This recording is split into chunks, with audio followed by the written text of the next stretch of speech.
I was listening to this conversation, the halftime of the show, and one woman said, "Did you see that Playwright has credited Claude and ChatGPT?" And the other woman said, "Yeah, I saw that. Was it a mistake?" And they started having this debate about whether or not it would have been okay for the AI to have helped in the writing of the play. It wasn't part of the writing of the play. It was a dramaturg. It was more of a consultant. And yet the fact that this alien thing was involved in the creation of the play only inspires fear in that moment. That moment in the audience with those two women started to get me thinking about how much of AI as a technology is about how we respond to it as humans. And in many ways, I felt a lot of clarity and optimism around the field of AI because I was thinking so much about, well, there's the way we react is totally within our control. Welcome to the Work for Humans podcast.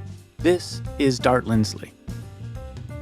This episode is a part of our series on how AI is making us not just more efficient, but how it is succeeding or perhaps failing to make us more expressive.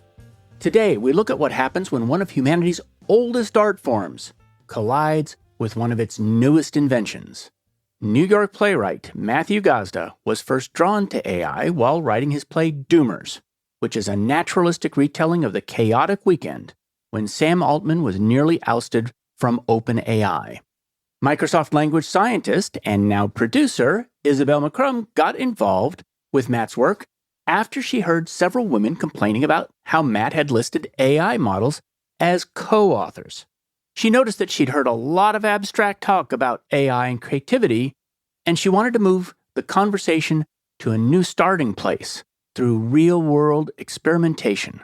Matt is known for reinventing New York theater outside the institutions, staging apartment plays, building his own independent productions and production company, and refusing to let art be reduced to politics or commerce. Isobel is now producing the London release of Doomers, and together they've created a project that challenges how we think about art, politics, and machines. In our conversation, Isobel, Matt, and I talk about AI as dramaturg, the line between human depth and synthetic plasticity. We also explore Borges's short story, Pierre Menard, and how the source of a work might matter as much as the work itself. All right, if you enjoy the show, follow or subscribe wherever you listen to podcasts. And now, here's my conversation with Matt Gasda and Isobel McCrum. Isobel McCrum, Matthew Gasda, welcome to Work for Humans. Thank you so much. Happy to be here. I saw you give a TED Talk in Palo Alto.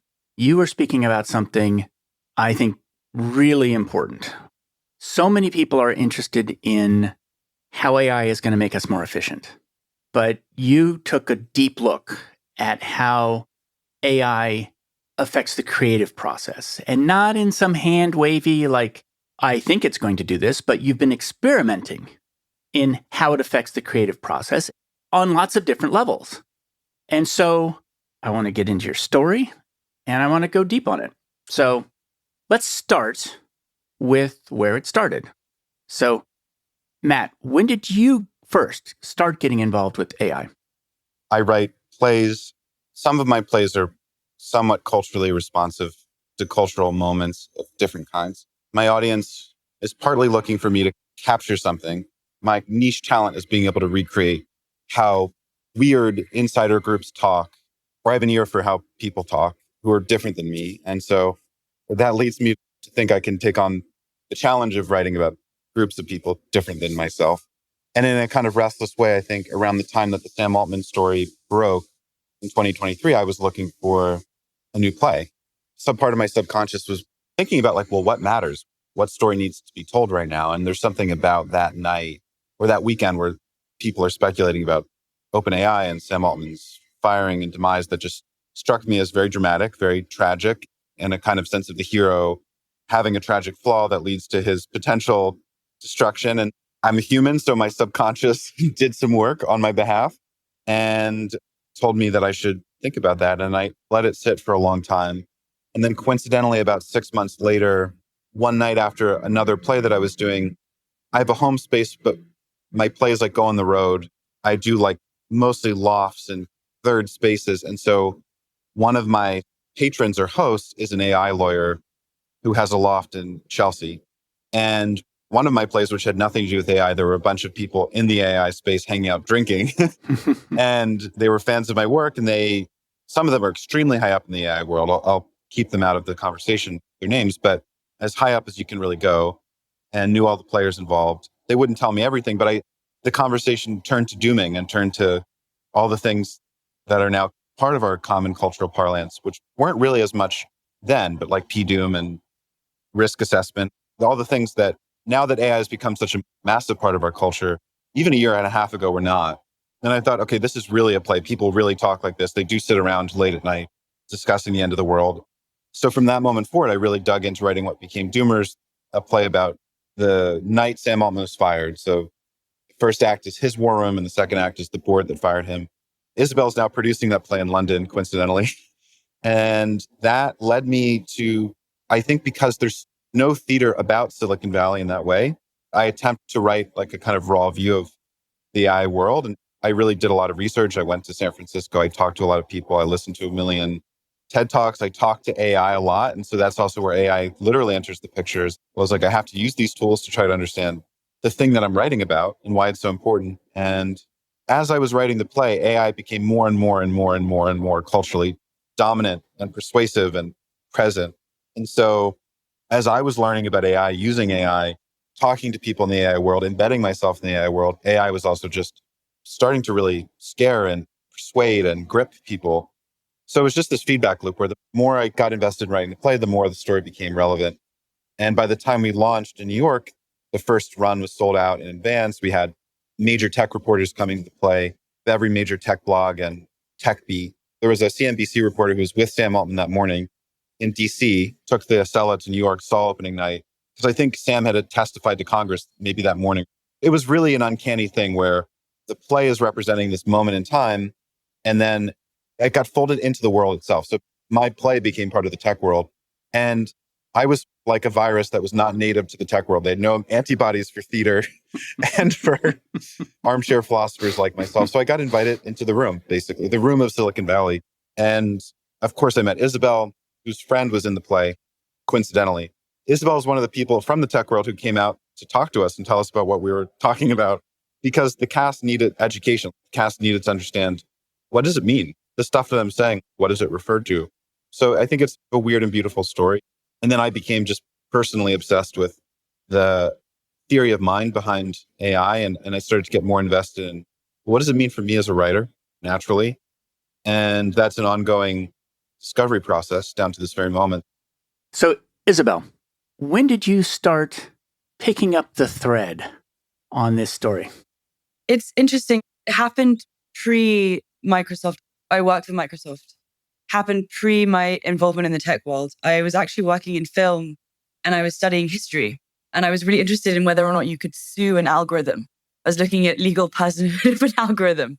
And what's funny about it is that when I say I studied the history of AI, people are like, so is the history of AI yesterday? Like, what are you talking about? It was 2 years old.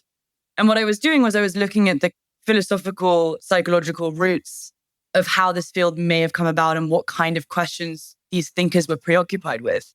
And thinking about this question, which I actually think is still really pertinent today, of, well, is it actually old wine just in a new bottle? How many of these things have we confronted before? And who can we look to? And what can we think about in order to help us navigate a field that I think is moving at a speed that no one has ever seen? And I know we use the word unprecedented a lot these days. I think it probably started in COVID, but I really do think it is unprecedented even within the tech community. When I talk with colleagues, they say that the last time that it felt like this was the start of the internet. So anyway, from an intellectual standpoint, I ended up in the tech world working on something called the content intelligence team. So this is really interesting too. The term artificial intelligence is such an umbrella term. And it was a term that was coined in the 1950s by a Dartmouth professor. And it's now become the term. Someone said to me yesterday, in Silicon Valley, it's like saying water or air. Artificial intelligence grabs your attention. And I think that when they coined that term, before it was computer simulation, it was really a way to try and intrigue people and scare people. And I think that's interesting in and of itself. And I joined this content intelligence team. and I was working on intelligent experiences. And then 2-3 months into working at Microsoft, ChatGPT came up. A lot of my colleagues had been working on what we call tented projects. So they had known about the merger long before anyone else did. And so I kind of experienced it, albeit in a much more far away space than what Matthew's play describes. I was watching the company react in real time to this whiplash of media that Matthew then started writing about. Because of course, in that whiplash, as he so aptly and astutely captures in the play, what's wrapped up in it is, well, where's our future and who should govern that future? And you told a story of hearing several women discussing their experience of the play Doomers and their perception of AI in it. What was that? It was really interesting. It was, I think, maybe the 4th or 5th performance that I had been to by that point. So at that point, I was watching the audience more than the play, perhaps, but that's okay. And I was listening to this conversation, the halftime of the show. And one woman said, "Did you see that Playwright has credited Claude and ChatGPT in the program?" And the other woman said, "Yeah, I saw that. Do you think that they meant to do that? Was it a mistake? Did ChatGPT print the program?" There's a lot of also confusion right around how these models, for people who aren't in the know or very familiar with this field, I think AI becomes this extremely mysterious figure that could have done anything in any way. And they started having this debate about whether or not it would have been okay for the AI to have helped in the writing of the play. It wasn't part of the writing of the play. It was a dramaturg. It was more of a consultant. Matthew can describe that in detail, but it didn't write the play. But the very fact that it was involved in the creation of the play made them very uneasy. And I think that that's something, it relates to all kinds of creation. But if you think about it in art, it's a fascinating thing because normally when we don't understand how something's created, we look at it with awe. And we say, how amazing that this thing was created, and I just couldn't quite understand it. And yet the fact that this alien thing was involved in the creation of the play only inspires fear in that moment. And Matt, what is a dramaturg? It was explained to me by my mentor when I started writing plays, because I didn't fully know either 12 years ago. That was the in-house philosopher was the way it was explained to me. Dramaturgs are widely employed in European theater, almost never in American theater, or not never, but it's less common here. It's basically an in-house critic, someone who thinks about what the play means. A dramaturg can help on the writing side. So you can work with the dramaturg in the process of writing a play. There's someone who is like an editor effectively, which I've worked with dramaturgs, often just friends who I think are smart. I don't think you need to have a special degree in dramaturgy to be able to think about the meaning of a piece of writing. It can be employed in the production side, so explaining the play to the actors. So in a sense, Isobel was a kind of unofficial dramaturg at times with coming in and talking to the cast. That's pretty much it. It's a kind of intellectual assistant or referee, boundary setter. A dramaturg, someone who can tell you this is bullshit or this doesn't make sense.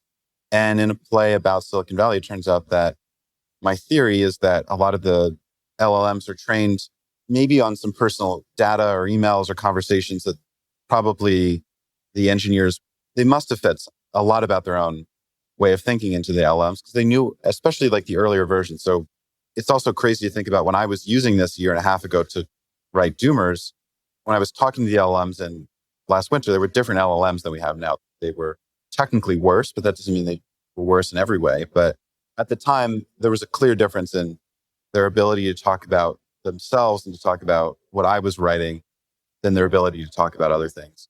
I just felt that if I wanted to understand, well, what would a lawyer say in this situation? Because I don't know that much about AI law. I could call my lawyer friend who was my entry into the world. If it's 2 a.m. and I don't want to call this person and wake them up and ask what a lawyer would say in the room, it turns out that Claude or Chat or other LLMs would have some idea and say like, no, a lawyer would never say that. Or a lawyer would be concerned with this. A VC would be concerned with this. And because I was doing effectively standpoint epistemology, I didn't need the LLMs to tell me exactly what the character should say, but I did need to make sure that it was plausible, especially because I knew my audience would be a lot of people who would have, as you know, in Silicon Valley, people are very, very logical and detail-oriented in certain ways, and authenticity did matter. I did need it to be a documentary version of real events, but I wanted it to be broadly realistic. It was really helpful. But also, at the same time, I was also mind mesh in the play is a character who one of the characters in the play prompts mind mesh in the course of the play and gets this response. And there is a section of the play where rather than write as an LLM, I just let it gave me this crazy allegory, which I asked it to write about itself in allegory form. And the story that Claude gave me was so weird and kind of chilling. I was like, I have to actually use this. And I rewrote it a little bit just to make it sound a little better. But there's a point where Claude basically speaks as mind mesh in the play. And it gives this allegory. And the character reads it on stage. So yeah, it served a multifaceted role in the creative process, mostly doing this advising. But then when I needed an authentic LLM voice, it provided that. So a dramaturg can just be a fact checker, which is people don't drink beer through straws in the 16th century or something like that. Or they can be a taste checker. In this particular case, it sounds like more than a fact checker, not a taste checker, which is that it was actually... Not a taste checker, no. Not a taste checker. Yeah. That's where it's pretty bad, actually. Yeah. Well, good. I'm always glad to hear that. That's really where the conversation can maybe be steered, is the difference between those two things is immense. The question of the role of the dramaturg in this particular play is really important, which is that if the dramaturg is a fact checker, it's still Matt's play. If the dramaturg starts actually stepping in and writing large sections of it independently, it becomes less and less Matt. And pretty soon, it's not Matt at all. It's Matt's prompt, I guess.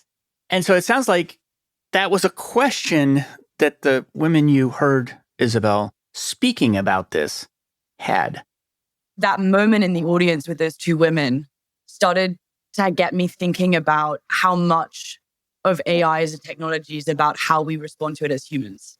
And it meant that Matt and I started working much more closely together because I started training a model on his work. Because I wanted to start playing with that tension that I saw in front of me and seeing actually how much of people's upset around the quality or the lack of quality in AI is to do with themselves and their own insecurities and their own upset and their own sense of how things should be. And in many ways, I felt a lot of clarity and optimism around the field of AI because I was thinking so much about, well, there's the way we react is totally within our control. Isobel, what did you do to train the LLM on Matt's work? And then I want to ask Matt, how has that worked for you, having that in your possession? So let's start first with how it was created. What did you train it on? So how I went about this was I used the base model, Google's base model, Gemini 2.5 Pro, and I fine-tuned it on the corpus of Matt's work. So his plays, I had started initially with also his books and some other short stories that he's written, but I ended up only using the plays themselves because I wanted the model to follow his style of play exactly, and I didn't want it to get confused between other forms. And there was some poetry in there, would have totally skewed the way that the model was understanding grammar. And what I wanted to do initially, which was too complicated, but more of a fun thought experiment, was I wanted to have two plays at the same time, as in alternating nights. I wanted to have Matthew's play one night, and I wanted to have the AI-generated play the other night. And I wanted it to be about the audience trying to figure out which one was which and how that made them feel, and if it made them feel angry that they were being lied to, and if they were upset that it was good, because if it's good, then does it mean that they like AI-generated art, which is a dirty thing in society at the moment? So I wanted the chaos of that, I think, but logistically too difficult. And so it ended up being more an exploration for Matthew and I to think about, well, if it does generate something that is good, what does that mean about his writing? And if it doesn't, what does that mean about this as a tool for us? And how can we start filling in those gaps? Well, this is a really different use of AI because it's not a dramaturg like what you were using. A dramaturg before, Matt, was tell me how others think. And now you've got something in your hands, which is reflect on how I write.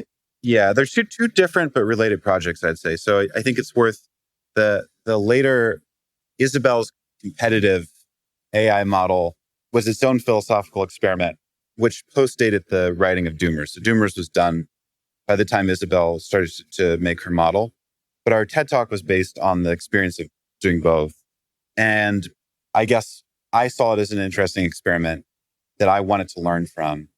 And my belief is that you can learn from seeing what AI does with your patterns, your thought patterns, your verbal patterns, in a way to understand what like a distilled version of your own habits looks like. And so after we did our TED Talk, we actually did a reading of Isobel's generated play, or one of the plays that was generated by the model, because in theory it can generate a lot. And it was a lot of fun, and we could talk about that. We've been calling that model Matt GPT. Even though it was Gemini, but yeah. Well, my experience with asking, well, they weren't trained, but I have asked LLMs to rewrite my own writing in the style of Orwell, for instance. And I have found that they come back as a parody of Orwell. And maybe if it's trained entirely on your material, it doesn't come back as a parody. It did come back as a parody. Very much so. For the most part. Yeah. Which is not useless. I mean, it's not useless. No. It's not at all. It's less useful because you don't need a parody of George Orwell because you're not trying to write George Orwell. But to understand how you can be parodied does tell you a lot about your own weak points, or at least your strengths and weaknesses, because you immediately see what's most repetitive and obvious. You see your own crutches. You see what an AI LLM is going to pick up on and obsess over. But Dart, I have a question, which is, if you used to write imitation, if I'm understanding your past correctly, you were writing in style of other writers. I was writing in my own style, but I think Orwell's a better writer than I am. And so I wanted to see if I could improve my writing by asking an LLM to act as George Orwell. And I would try different people. I would try Paul Krugman. I would try these different writers who I think have distinct styles. And in every case, it just wasn't as subtle as they are. I mean, the thing about Orwell is that Orwell has a turn of phrase where, it's like being stabbed with silk. I don't know exactly how to put it. And this had none of that. What's so interesting to me is that if we were to ask you to point out exactly why it wasn't the same, or why you could tell that it was a parody, do you think you'd be able to? I could point at something and I could say, that's too strong what that was right there. I could do that. But because I'm not Orwell, I can't tell you what the alternative would be, because that's the magical thing that I think Orwell does. If I could reproduce it, I would. So no, I'm not sure I could fully do it. So Matt, have you used that trained LLM to write yet? Or has it mostly been a reflection for you? It's been a reflection. I don't actually have access to it. I think Isobel would have to give me the keys to the machine, but I could also make my own. I could build my own models, I guess. I could use, especially as the models become more and more accessible to people with no coding skills like me. But it depends on your definition of use. I think we did the reading. I brought in regular actors that have been in my plays before, and they did a great job. We had an audience. We got drunk. And I used it in the sense of I listened to it, I engaged with it and internalized what I heard. And again, some of it was very silly and we laughed a lot. But at the same time, it made an impression on me, which I'm still thinking about. In the TED Talk that we gave, I think one of the things that I talk about is using LLMs to understand even just different pathways, plots, different ways of understanding a story.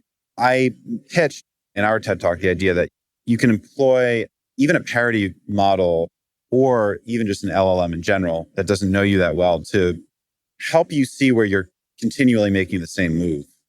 Continually, your characters tend to do the same things, which might not be a bad thing. Maybe you like what you do. You're Picasso and you always want to paint in a certain way. Picasso didn't. That's a bad example. But you're Cezanne and you want to continually paint in a Cezanne style. But maybe not. Maybe you are Picasso actually and you want to continually change styles or change approaches. In that sense, I am engaging with LLMs to simply chart out different options. Or I could ask it for, say, 15 different plot points. And maybe one of them is even at all, my own sense of taste goes, okay, that's actually interesting. I can pick up on that. I would not have thought of that, but now I'm free to go in this new direction because something outside of me sparked a new path. Now, I know in our discussions, one of the things that I don't forget what we actually said on camera at TED, but in the past, and I still do this, I will pick up novels or I'll watch a movie or I'll go to a museum and that will give me that extra thing. So I've always employed that method. I've opened dictionaries, I've opened the Bible, I've opened Shakespeare just for words. a phrase, something that has a different kind of verbal content than I would just pull from my own brain. And of course, writers use, what is a thesaurus other than a prompter for a new direction? So the question of what is using it is, I think, very open. I think you start using it the second you start thinking differently than you would have. So in that sense, I've used LLMs a lot. Now, in the deeper sense of letting LLMs write for me, that's where I haven't crossed that line and said, give me 10 pages, I'll come back and do the next 10. That to me is where the question of authorship gets a lot trickier, as you yourself pointed out, Dart. And that's where I'm steady. I'm like, I don't actually want it to do that for various reasons. But as a really, really robust thesaurus, it can be pretty amazing. You can also just ask it for a list of words, which is another thing I've done. It's a faster way of getting, say, 100 technical terms used by executives in Silicon Valley that I wouldn't know about, rather than spend an hour Googling and reading interviews with engineers to understand engineering language. Well, no, it can just help me move to that, find that a lot faster. Or it can just say, hey, Matt, you use the word pumpkin way too much. That's not natural for all of your characters to be talking about pumpkins all the time. Okay, maybe I never realized that before, but it can do that kind of scan and give me. So it can also just show me a parody. I could say, write a parody of my writing, and it can give me a paragraph. I'm like, oh, I used the word pumpkin 100 times in that paragraph. That's insane. Why am I doing that? I can now deviate from that. So I think there's a gradient here. And I don't know if it's a difference of kind or a difference of degree, where you're thinking in relation to what the LLM is showing you about yourself. You're playing with that mirror in different ways. Yeah, exactly. Sometimes it's a mirror. Sometimes it's a reference.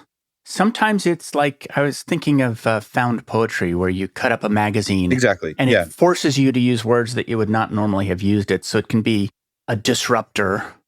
And honestly, most of that, between a human dramaturg and a library, nothing's fundamentally changed. But it still can have the effect of changing the experience for people listening to your play. And that's what I want to explore next. Yeah. And also, I should say, I've done this all the time. In fact, I just got coffee with a friend before this who told me a crazy story, which is like, can I use that for a play?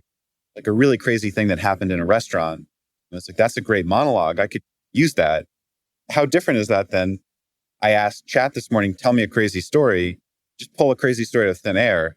I'm just going to say that yes, but one of the real differences is that I know that your plays are very colloquial, dialogue oriented, many of them. They're very grounded in how people just talk in reality. And the dumb things that they talk about, even in the context of important moments. And so your off-the-shelf LLM is not trained on dialogue, not a human dialogue. It's trained on the written word for the most part. And so your ear for dialogue is something that you, at this time, can bring that it is going to have a very hard time doing. Yeah, and Isobel and I talked way more than we could fit into our TED Talk about the processing that happens in the gap between two exchanges. A talks, B talks. Well, when we say someone has an ear for dialogue, part of what that means is that I think a good dialogue writer moves the chess match really far, advances the board really far between those two lines. So the example we talked a lot about, a little bit in the TED Talk, but a lot off camera, was, would you like coffee? Yes or no? An LLM can do that, definitely can give us that exchange. You don't need to be trained in the art of playwriting to write a 2-sentence exchange, but where the playwright or the person who's really immersed in this work is thinking is what that yes means. Yes, I want coffee. And you have a branching decision pathway. You have a mental map. Some of that map is dark. Some of that map is more visible, but what that means. I'm in love with you. I killed your brother. I'm really thirsty. I just need to wake up. Like, it could mean all of those things. It could mean one of those things. It could mean I'm just being polite. And so what I find is that in LLMs, as of now, they tend not to fully make these strange moves. An LLM might be able to give you a gothic thing like, yes, I killed your brother, but it won't be able to say, I want the cup of coffee because when I was 7, my grandmother served coffee to my mother after the funeral. And I knew that my mother was upset because she was upset about the death of her father. But the coffee was a ritual that united the two women. And ever since then, I've always accepted that cup of coffee. I'm making the story up. I don't know where it's coming from, right? But to complicate that though, Matt, if we were to ask Matt GPT, if we were to ask a model, any LLM, why did this person say yes to this cup of coffee? Come up with a creative, unique and almost unlikely story that's laden with emotion and etc., it's not dissimilar to what you just did. But then it gets down to the question of where do we find the meaning in that? Why do I take your story more seriously than the model's? Because the model is just pulling together random pieces of information, thinking, okay, I need to be sincere in this part. I need to be unexpected in this part. Maybe the coffee isn't about the coffee at all. Maybe it was that my grandma liked tea. They're making those swerves. I mean, we can talk about swerves too and like hallucinations as well. But when I hear that from the model, I think, oh, this is sort of weird and funny. When I hear it from you, I'm like, wow, what an amazing insight into your childhood and who you are and the way you reflect on things. I think this is absolutely central. And so there's this thing about artificially produced synthetic art that it feels like plastic. And if I had a wooden piece of furniture in my house and I reproduced it with exactly the same, like you couldn't even tell the difference, but I know it's made of plastic, it's different.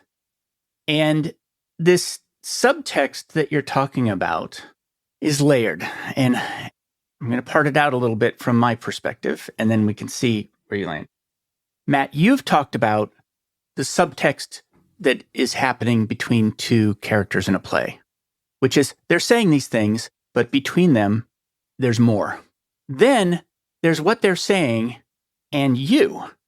And if I'm in the audience, I can see both of those things, which is I can see the subtext between the two characters. And I say, oh, that character, I remember something. It's implied there. I've just been watching Foyle's War lately. And Foyle just makes faces and you're like, oh, I know what that means. But if I'm sitting in the audience, I'm looking past the characters also to you. And I feel that I'm communicating with you or you're communicating with me. So exactly the same text, you know what it's like? It's like a Straussian reading. I had to look this up this morning to really remember what a Straussian reading is. Straussian reading is reading for what people don't say. I'm going to bastardize it and say that. There is no Straussian reading of an AI. There is no subtext behind the AI. It's like a lack of depth. Yeah. I mean, that's exactly right. It begs the question, like when we say someone has depth, what do we mean? Is it just the case that living things have depth? And do you need to be embodied to have that feeling? Are we simply unable to appreciate? Maybe Isobel's point was that maybe we, as organic beings, we aren't able to appreciate the depth behind LLMs. Are we not able to access their depth? Are we asking the wrong questions? Are they experiencing a kind of depth that they can't express because they're trapped in solving patterns? Is there a secret language of thought for LLMs that we can't hear? And when you say subtext too, Don, I think about, well, what if subtext for LLMs is actually a different thing?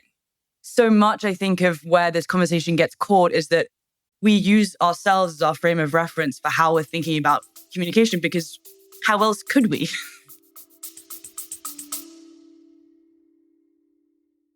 On Work for Humans, we've been exploring the principles of multi-sided management, which is the belief that work is a product that every company designs, builds, and delivers to employees. Along the way, people started asking how they could put these ideas into practice. So I founded the work design firm 11fold to help your company create the kind of work that makes teams feel alive and engaged instead of dead and dull. So you can reduce turnover and build commitment. We're doing something revolutionary here. Learn more at 11fold.com. That's 11fold.com. Can you describe the Borges story? In the TED Talk, you spoke about Borges' story, Pierre Menard, author of the Quixote. Can you describe that story and what it sparked for you? This was a story that I guess popped into my head, and then it became a major principle of our talk and something Isobel and I talked about a lot in preparing for the TED Talk. It's this parable by Borges about a French writer in the 19th century who's attempting to recreate word for word the novel Don Quixote without reading it by living and immersing himself in the life of Cervantes as much as possible, learning about Castilian Spanish and experiencing some of the same adventures that Cervantes experienced in an effort to spontaneously generate his own Don Quixote, which is nevertheless exactly like the original Don Quixote, word for word, ironically, paradoxically. And in the story, Borges says it's mostly a failure, but he did successfully produce a few chapters of his own Quixote, which is exactly the same as the original Quixote. And yet then Borges goes on to analyze the differences between the two texts based on the context through which we see them. One is a 19th century writer and has all this French humor and irony that the Spanish original doesn't have. But again, in the story, Borges insists that they're actually word for word the same. These several chapters are the same. And I think that's Isobel's point to a degree, or suggestion here, is that this is possible with LLMs. There's a non-zero chance that Isobel's LLM does produce doomers, or at least a couple pages that are identical with my play. Now, maybe that's 1 in a trillion, but there's a universe in which out pops from the LLM my play by accident, without having read it, just knowing about me and knowing about how I write. And in that case, the thought experiment is the same. Well, do we contextualize it differently? Do we understand it differently? Do we laugh at different places? Do actors interpret it differently? And the answer is, if the actors knew that it was written by LLM, they almost certainly would interpret the text differently and give it a different reading than if they thought that I had written it, even though the two texts were identical. But what's also argued in the short story, which I think is one of the main nuggets of why I think the Borges story is so brilliant, is that Borges argues as the faux critique that the newer version of Cervantes' Don Quixote is much richer, even though it's word for word. He says, this is much more modern. There's a real vitality to it. And I have to say that reading this, I just feel something totally different. Again, word for word. And so it gets back to that. How do we consider these pieces of art within a tale or within a larger context? And why does that matter to us so much? Because it does. It really, really does. It's interesting because I misremembered the story. I thought that the writer, not that he lived Cervantes' life, but that he lived Don Quixote's life, and that he went out and started charging at windmills. And what's interesting is that I actually, in my head, imagined the story. In that version, I would vastly prefer the Don Quixote written by the new author because they lived it. I know what it's like to charge a windmill and to be deluded. This person would have to adopt delusion about the world. And I think that that's a central thing. So I want to talk about some cases here. One case is the difference between an original painting and a perfect reproduction of that painting. We know which one sells for more. Why? Do you value an original painting more than a perfect reproduction of the painting? I don't know, because I've never had the means to acquire art. I have a Picasso print framed above my bed, which I think is really nice. Where did you get it? It was a present from my mother. It's a high quality print. It's definitely not a Picasso, but it serves mostly the same purpose. But if you gave me the option of acquiring the real Picasso, I certainly would take the real Picasso with the real brushstrokes and the real signature. And that would maybe improve my life a little bit because let's say they were both worth $0. I would still take the real one. Why? In a technical sense, one is a print. So the painting would have real brushstroke. It would be an oil painting. But the answer might be, I have some belief that there's a transfer of atoms and ions, and there's some kind of energy to the absolute original painting that's going to be different than something that's 99% recreated by an expert paint forger, art forger. But you could absolutely fool me with forgery. I'm not an expert. I could live my entire life, as many people do, with forgeries. And so, the answer is most of the reason would be that I think it's amazing that I have a real original Picasso above my bed. And if you convinced me that it was an original Picasso, I would be probably just as happy as I would be if I didn't.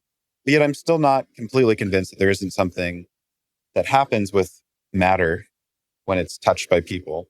I think there might be something in a hand-woven rug, for instance, that's been created by people. That I do think that there is something in energy, but I have no evidence of this. It's just a feeling. Feeling is what we're talking about. Yeah.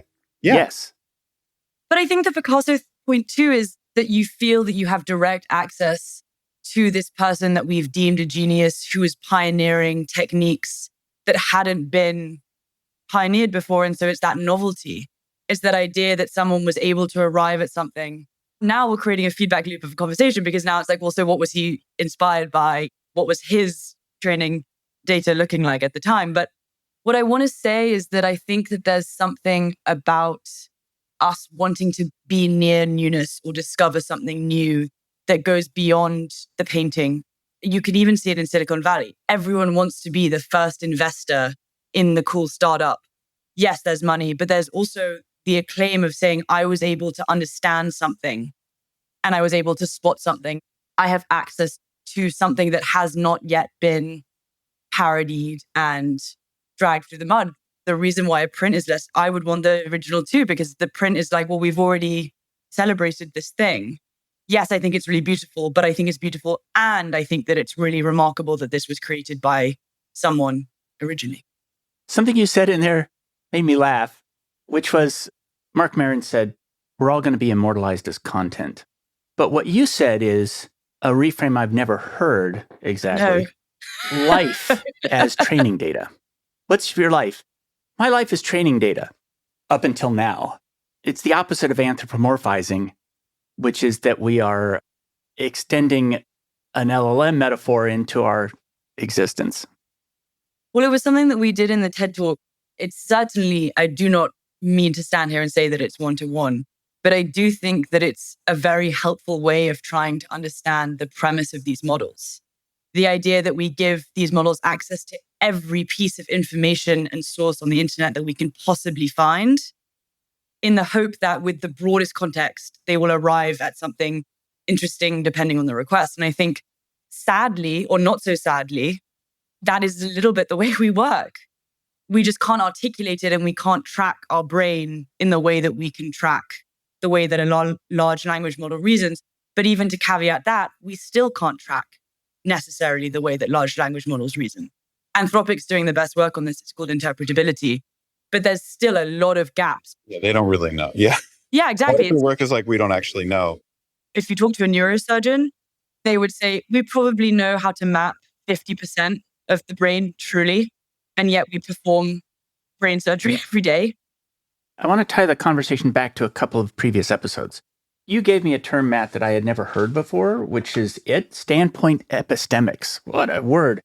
Which is that one of the guests that I had on earlier is Anthea Roberts, who is an international law scholar.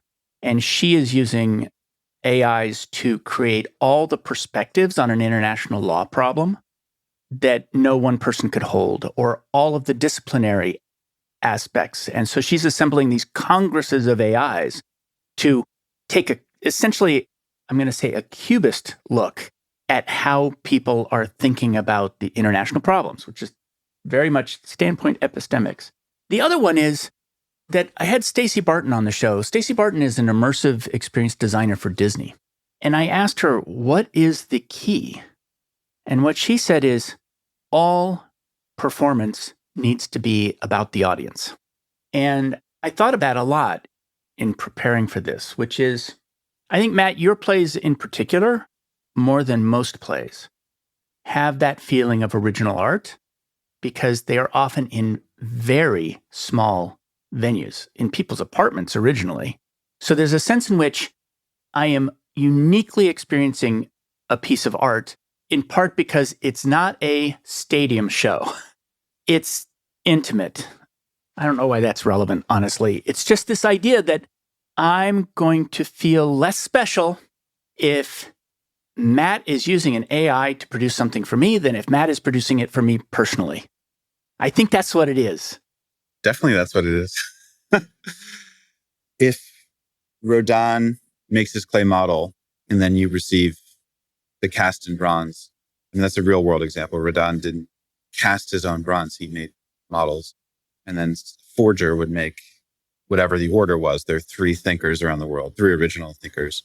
That's another thought experiment, or that's another case study or limit study.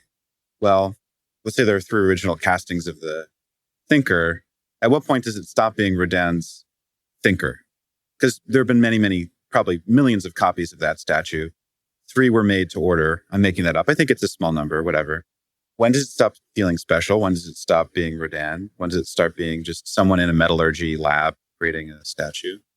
It's a lot like listening to a vinyl album versus listening to a digital album.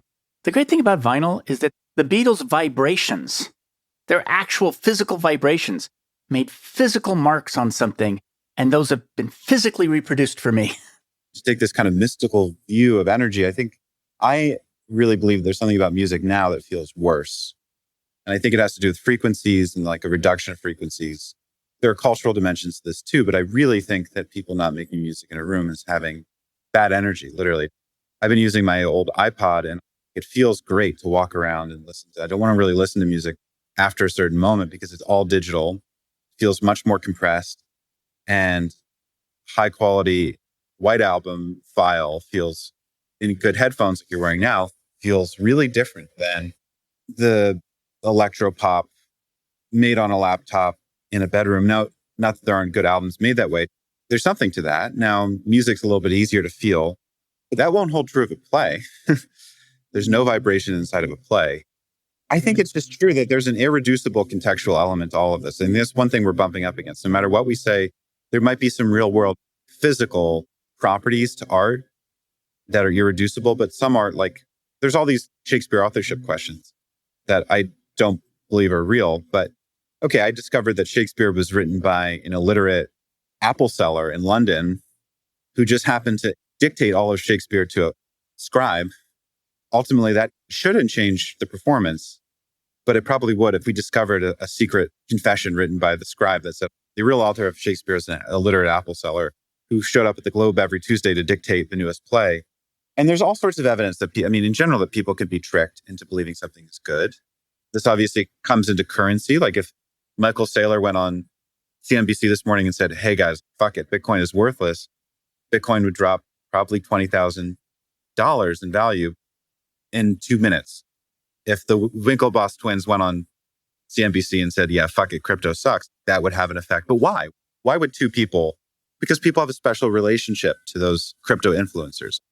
People have a special relationship to K-pop. Is K-pop really the best music? Is it really about K-pop being so good? Are Swifties, at a certain point, are Swifties about the music or are they about the Swifties in the parking lot? That's another great example. Are the Swifties in the parking lot of the Taylor Swift? They're not really hearing good audio, but they're having an amazing experience. They're getting the distant sound of Taylor. They're so far removed from Taylor, but they're experiencing Taylor, but they can't see Taylor. So technically, you could set up a Swiftie meet and greet, have someone playing a recording of a live T-Swift concert. And if they didn't know that T-Swift was in the venue, that they would have the same experience. Maybe. These examples are truly endless. Yeah, they are. They are.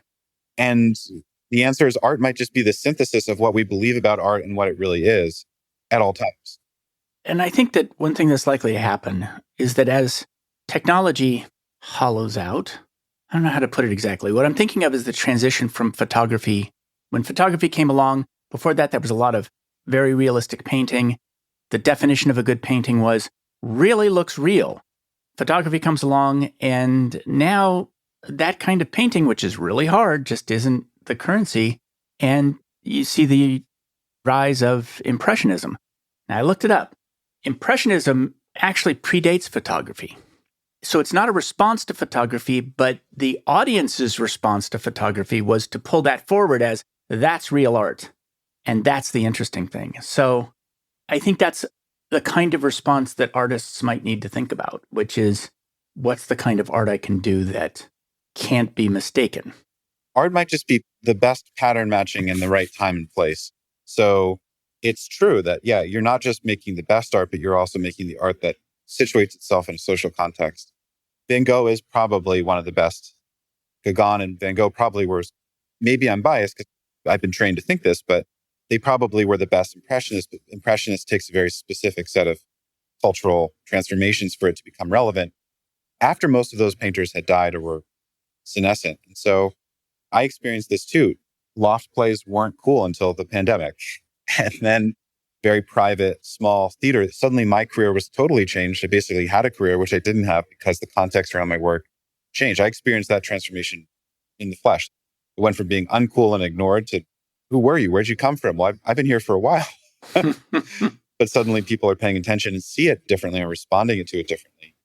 What's interesting about Matt, is I think that you've done something really interesting, which is you've taken the newest bleeding edge technology and put it in one of the oldest art forms we have.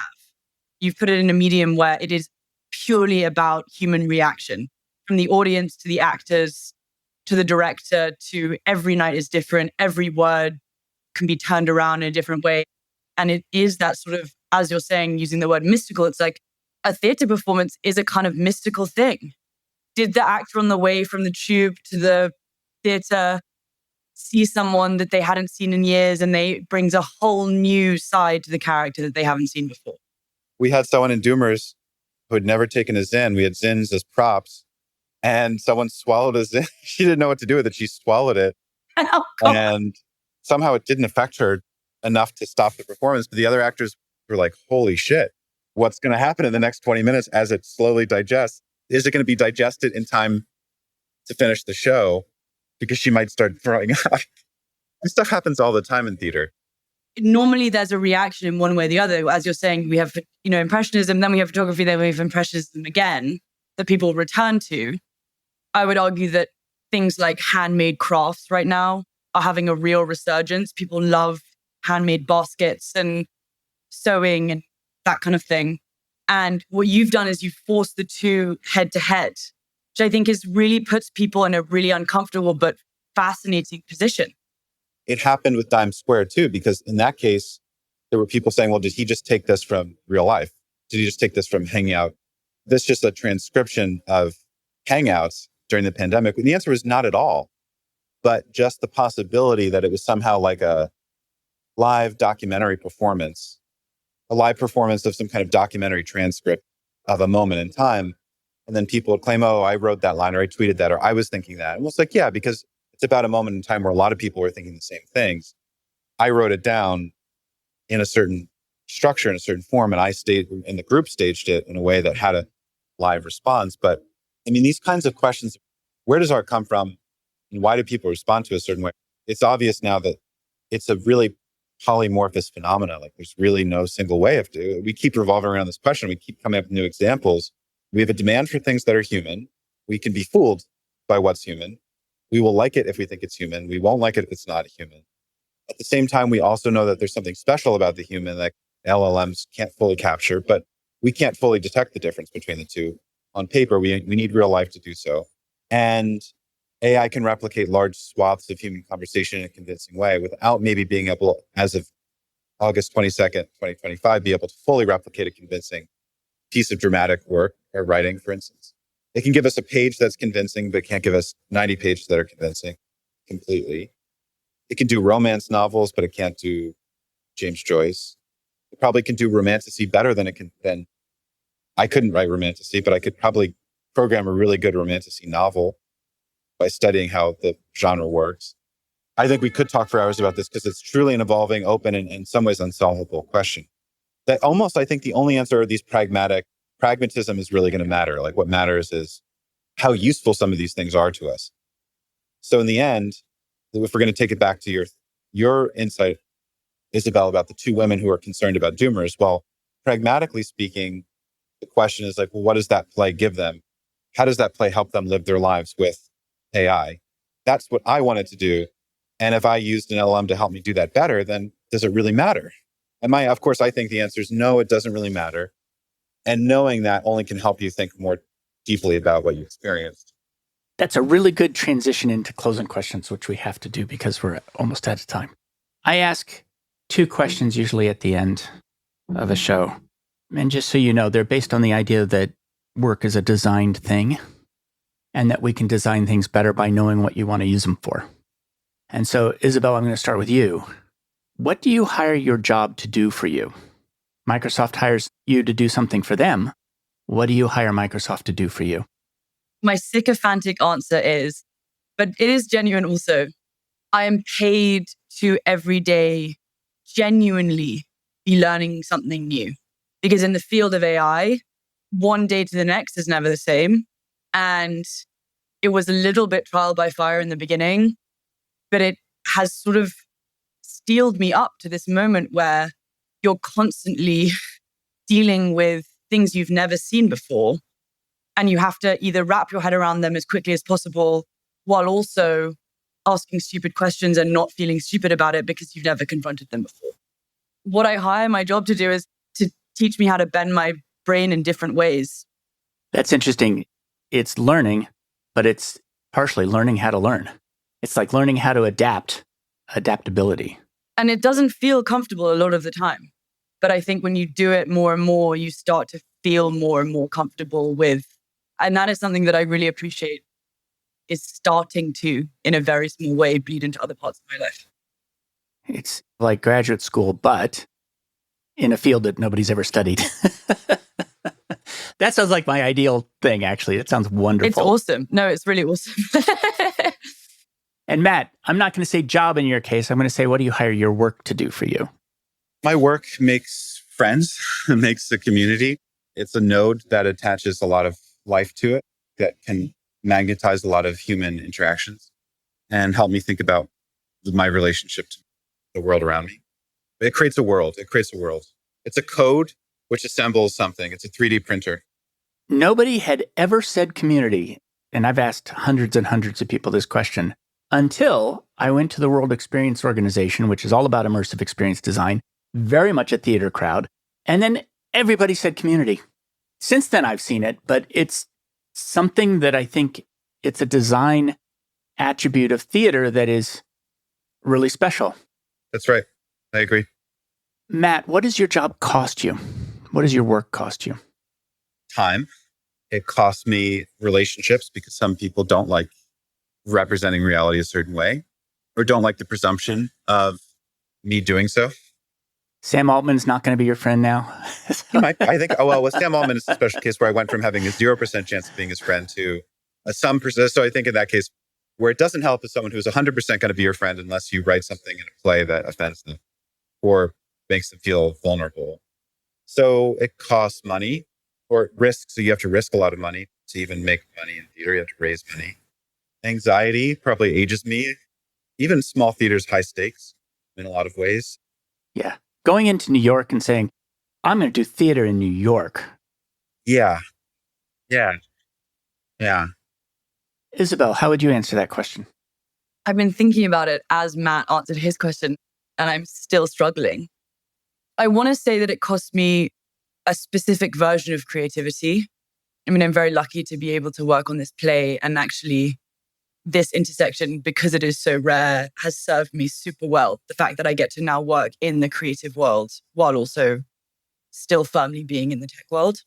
But conventionally, or I would say typically, it has cost me historically my creative spark. I don't really feel like I have enough energy after the work day to engage. I don't have energy after work to allow myself to come to things with creative energy, if that makes sense. Because let's say if I scheduled 2 hours after work every day to say I'm going to write these 2 hours, it's just not how things work. I mean, yes, you can sit down for 2 hours every day and some days it's going to be terrible and some days it's going to be good, but you need to feel like, at least I need to feel like there's more happening around me in order to get to that place instead of turning it on and turning it off. So I think that flexibility is what it's cost me. Your parents are both writers. How do they feel about this work that you're doing? Ooh, they were extremely upset that I was working in tech to begin with.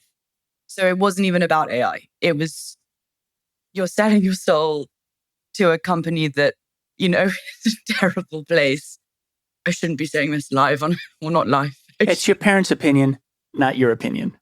I think my parents are disappointed that I entered into tech. I think that they felt that there were more interesting and creative things to do and that I would get lost in a large company that doesn't have a strong sense of morality and that I would become a victim of golden handcuffs. Now that I work in AI, I think in the very beginning, they were very alarmed. And now that they understand more what I do and that there's such an inevitability to this technology, I think they actually feel really glad that I'm part of the family because I can explain it to them and say, this is what you should be afraid of and this is what you shouldn't be afraid of. And this is how your work is being copyrighted and this is how it's not, for example. So it's been a really actually very interesting process, but it did not start well, for sure. I think my parents would probably love it and then I got a tech job and stopped being a writer. So. Well, I mean, they're proud of what I do, but I think they'd be relieved that I'm out of the grind for a little while. But it's probably also true that the distinction between these two things is more or less on the way out. So this kind of anxiety is almost certainly not going to exist in 5 years. I don't mean it shouldn't. I just mean I don't think it will. Yeah, I will tell you something I saw in Silicon Valley. I remember going to trade shows and seeing engineers show the manipulations that they could do with images. And they would say something very simple. Look, I can twist it like this. Or look, I can shade it differently. And that was something that happened in the South Bay in San Francisco. And eventually what happened is all of those different manipulations became assembled into Photoshop. And then Photoshop became an artistic palette. And it moved to the North Bay and south of Market, where it could reach its expression. And I suspect, I don't know if that's going to be similar. So where can people learn more about you? I'm going to start with you, Matt, and I'm just going to say, don't look on LinkedIn. Where can people learn more about you? I keep a semi-daily diary on Substack called Writer's Diary, which is also coming out as a book in October through a press called Rose Books. It's a highly edited version. I have a novel that came out in the spring called The Sleepers, and I have a play collection called Dime Square and Other Plays, and then a second collection coming out as well called Zoomers and Other Plays, which has nothing to do with Doomers, although I imagine Doomers will eventually be published as a play. And then the theater company is called the Brooklyn Center for Theater Research. So if you're in New York, please check us out. Come see a show. If you're not, buy a book or both. And your theater company has a whole bunch of playwrights working with it, right? So the theater company has a lot of interesting things going on. Isobel, where can people learn more about you? Not a lot of places, but they can start with LinkedIn. You can also get in touch with Dart directly, who can get in touch with me. I'm not very online, even though I work in tech and even though now I'm starting to talk a lot about tech publicly. Thank you both very much for taking the time to talk to me today. Thank you so much, Dart. It's been such a pleasure. Yes, this is very interesting. I look forward to listening. Thanks for joining me for another episode of Work for Humans. If you enjoyed this episode, please give us a 5-star rating wherever you listen to podcasts. And share the show with one person you think would get value from it. Believe it or not, this really helps us grow the show and reach more people who want to build the kind of work that people really want. As always, thank you to my producer, Jason Ames at Ninth Path Audio for his insights into content and his high standard for quality. Final note, the opinions shared here are my own and not the views of Google or Cisco Systems. Thanks again for listening. See you next time.